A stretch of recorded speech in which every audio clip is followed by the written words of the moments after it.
Kama wewe ni kiongozi wa maisha ya imani kwa jamii, ninakusihi sana,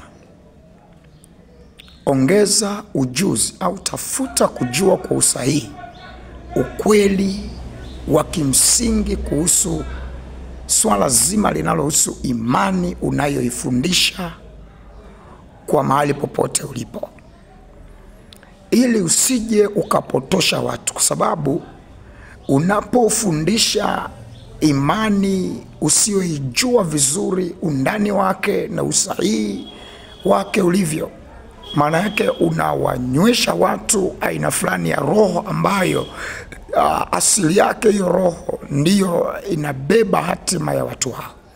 Sasa jitahidi sana kuepuka kuwa chanzo cha watu kupotoka kwa mafundisho yako ya hovyo kwa kukosa imani au elimu ya kimsingi kuhusu imani unayoihubiri kwenye maisha ya watu.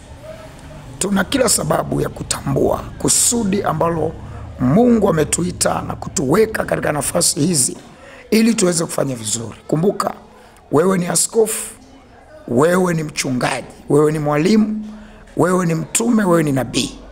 Mungu amekuweka mahali alipokuweka akiwa na matarajio kwamba utafanya vizuri. Na kama umeshaanza kuingiza matakwa ya kupata maslahi yako, umaarufu na kadhalika, jua kwamba umeshaanza kutoka kwenye msingi wa wito wako.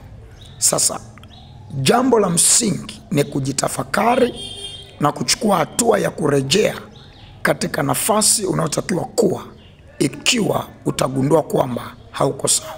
Mungu akubariki.